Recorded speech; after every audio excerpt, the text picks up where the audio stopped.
Hey, what's up, guys? It's Nick, or O Drums, as some of you guys probably know me as. And today I'm going to bring you guys your, well, as I promised, the color correction based off the Agony 7's color correction from FaZe GaZii's Montage, which was Death Before Dishonour. Yeah.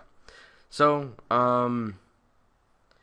before anybody sort of like whines or whatever, I will explicitly tell you guys that you need Magic Bolt looks to do this. Well, you don't need it, but it's recommended. I'm gonna put a link in the description to well, see, Agony did a hardcore headquarters montage, and he actually does a color correction that I would say is somewhat similar to this. So if you don't have Magic Bolt looks yet, I would go check that out so you can create this. But if you get Magic Bolt looks, you will definitely be able to make it more like the FaZe GaZii montage, and you're able to just do a lot more sort of tweaking with the effects and everything. So I would recommend getting that. I think it's through Red Giant Software. Great software place to make a lot of plugins and stuff. So I'd recommend go buying that or finding it somewhere on the internet. What else was I going to say? Oh, also, second link I'm going to put in the description is this guy. He sent me a video response that I didn't end up like posting it, but I decided I'd just link it in this video anyways, and it's to After Effects preset for this color correction, which you had to. I think he was doing it through Magic Bolt looks, I believe. So you would probably need to have Magic Bolt looks. And I'm not sure if the preset only works on Adobe After Effects, because I know Magic Bolt looks is on well, it's on Sony Vegas, After Effects, Final Cut Pro, and it's even on Photoshop, probably on Premiere as well. But it's on a lot of different platforms. So I'll put that in the description if you guys want to check that out, just in case. But if not, hopefully you won't have any problems with this, and this will work for you guys. So I'm pretty much just going to go through how it should just look. I'll give you like the numbers and everything. I'll just show you what I put on it. So let me open it up. Where is it? Effects. And yeah, edit. So hopefully it'll open up and everything. My computer I'm using as my laptop, and it's been kind of laggy and stuff, so hopefully it's okay. Alright, well, so I pulled up this frame, and let's see. Well, okay, if you guys haven't used looks before, basically on your left you have presets for different ones, which already look mostly pretty good. A lot of people use these, and you guys probably don't even know it. And yeah. On the right hand, though, you have the tools, which are probably what you would want to use the most to adjust the presets or just create your own different style. There's subject, matte, lens, camera, and post, and they are all subdivided down here in the bottom region, as you can see. So to get this effect, I tweaked it a little bit more after I put up the video. I added this chromatic aberration, which basically gives you that sort of RGB split around the edge, almost giving it sort of like a fisheye or like 3D looking image. So I noticed that Agony did that, so I figured I'd just mess around and figure it out. Like I said, with looks you can adjust all this, and pretty much just adjust how much the colors, like the pigments, are being pushed in and out. So and it just does it around the edge, almost like an iris or like a vignette effect, so it won't really mess up your image overall. But like I said, well, like I would say, just use it in moderation. Don't like overdo the color correction to the point where it just ruins the image. So to start off, I use spot exposure. This was another thing I added after someone in the comments told me that how Agony used a little bit of like more of a blue effect. When I was going for more of a reddy orange at first. So if you press these little red squares, it'll remove the effect temporarily, so you can see it. So as you can see, before I had it was really bright, and then I had the sort of vignette going around the edge, but then I added this, and it takes down the flaring a little bit, but it adds more of a deep blue tone, which is actually a lot more accurate, and it actually looks a lot better in my opinion. So I'm gonna keep that, and it's not bad because it'll take down the brightness a little bit, so the image isn't so like pulsing in your face to where it just overexposes the image. So for spot exposure over here, I picked sort of this light blue tint, as hopefully you guys can see in this corner. For color balance, for R, I put it was 0.613. For green, it's 0.630, and for blue, it's 0.778.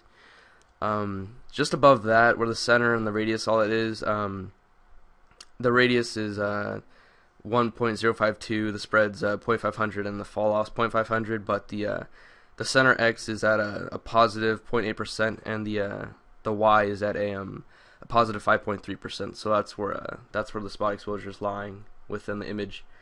For chromatic aberration, as you can see, you take it off, and it sort of almost fisheyes the image a little bit. For red / cyan, I added a plus 0.510. Green / magenta is a negative 0.680, and the blue / yellow is a positive 1.490. Once again, like I said, you can adjust all these just by sort of scrolling over and moving them left and right, and it'll change how it looks. Diffusion, RGB, it's in the center. I didn't really touch it, but the size is just a 5%. Grades a 1, glows 50%, highlights only is 15%. The highlight bias is 0, and the exposure compensation is positive 0.30. And let me see exactly what it did. Yeah, the fusion sort of brightens and softens the image a little bit at the same time, kind of. Vignette, you can choose to do a blur vignette or a darkened, like fade to black vignette. I chose the fade to black because it looked a little bit more like, I mean, I would probably use it more on a trailer, but I figured since it was more like, we're going for the agony color, where it's a little bit more darker and sort of goes with like all the deathcore music and everything, I figured I'd go ahead with just a fade to black vignette around it. But again, you can change any of this if you want. So for the vignette, the radius is 1.022, spreads 1, fall off is 0.102, strength 75%, exposure compensation at 0, and the center XY for that was 0 as well. And the color, I had it tuned all the way down, so which, yeah, it basically just gives you the black color. As you can see, I remove it and add it back on. So yeah. Next we have the anamorphic flare, which is a technique that I really wanted to use for a long time until I figured out that you could just do it in Magic Bolt Elixir. Like, there's no way that someone went around in their image or their montage and just like keyframed a bunch of flares. So I figured this out, and you see if you take it off, it sort of removes those flares, and it's good because it reacts to the brightness of the image. The brighter the image, the more the flares will appear as if it was filmed with a real flared lens. So yeah, the size I have at a 67.12%, threshold just at a 0.810. Threshold softness is up at 1, the boost is a positive 1.10. I have reflection turned off, and the reflection boost is at a negative 2. So the color for it, I did a red, so it's the red is at 0.890, green's at 0.238, and the blue's at a 0.224. So yeah. And I sort of have the level right here is sort of, it's roughly in the middle. It made it sort of like a pinkish red flare. And like with the flaring, you can adjust, you know, how bright you want the flares to be and everything. So just experiment with that if you'd like. Lift gamma gain. Okay, so for the gamma space, starting at the top, we have a 2.20, strength 100%, and exposure compensation 0.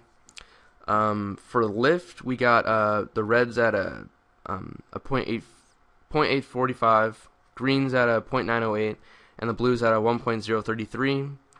And I pretty much, you know, you can just mess around with the little color palettes, and they're all tuned to be in the middle.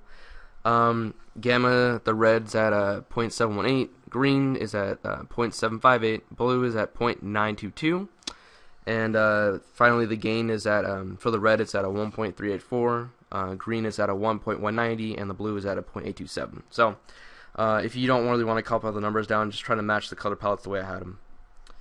And if you take it off, I believe it makes it a little bit, yeah, it really changes the image. You take it off, the image is like a really like kind of overexposed a little bit. It looks really faded. So if you add it on, it really gives the deep tone. So for range saturation, if you take it off, what did it really do? I didn't really do much. I don't know really if I had it on. I think I might have had it just part of the preset. But anyways, I don't really want to go over it, I guess. It doesn't seem to make much of a difference, to be honest. But you probably don't need that. But anyways, I'll just read it off. The saturation for the shadow, 100%. Midtone, 85%. Highlight, 100%. The threshold, the shadow's at a 0.300, midtone is at a 0.050, and the highlight's at a 0.150. And then for the exposure compensation, it's 0. Component balance for this, it's the red's at a 0.309, the green's at a 0.609, and the blue's at a 0.082, and it's set at the middle again, and it's at a green area on the palette. So if you don't want to copy all the numbers, yeah, just follow that. So we got curves, second to last thing.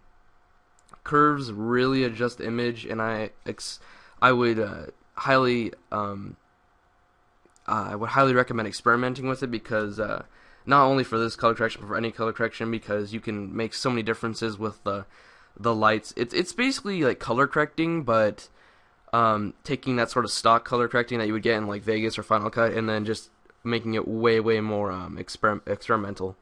So let's see what I have here. RGB, the contrast is at a positive 2.080, shadows is at a 0, midtones is at a positive 0.500, highlights at a negative 0.240, and the gamma space is at a 2.20. If I go into red, all this stuff down here is set to 0, gamma space 2.20. As the same with the green and the blue, so I mostly mess with it in RGB. But yeah, that's just the way it comes out. And then finally, auto shoulder. I think it made a little bit of a difference. Not really sure, but anyway, I had it at the strength at 100%. I think it was because I used a preset and sort of built upon it and sort of ripped it apart and changed it to match what I needed. So this is in general how you get the Agony Death Before Dishonor color correction effect. I would once again highly recommend experimenting with it. Don't necessarily go out and just copy the color correction. Try to change the color of the flaring. Definitely mess around with the curves. Maybe remove or change the vignette style. And yeah, hopefully you guys enjoyed this. This should be on my Defocus Productions account. If not, then I'd recommend go subscribing to it right now. Or if you're on the channel, subscribe, because I hope to plan to bring more of these videos for you guys. So yeah, thanks for watching. I'm gonna close my builder out, and upon doing this, I would definitely just rename it in the preset, and then click the little save button, and then it'll save into here, which is where I have all my presets saved. So anyways, I hope you guys enjoyed. You can see in the preview window, this is just what it looks like and everything. And yeah. Oh, finally, depending on your image, you probably want to adjust the brightness and the contrast, because certain maps are obviously darker, or depending on if you're shooting in real life, it's going to be darker. So just remember that, because on YouTube, it seems, like the different monitors, like the way it looks in your editing program is not necessarily the way it's going to look on the internet, or on like if it was on like TV and whatnot. So just remember that when you're going and editing a darker scene or a lighter scene, you might have to adjust it. Anyways, I hope you guys enjoyed. Subscribe for more. Subscribe to TVNemi for more gaming videos, and subscribe to Defocus Productions, which is my personal editing account for exclusive videos like tutorials and more good stuff like this. So yeah, I hope you guys enjoyed, and catch you guys later.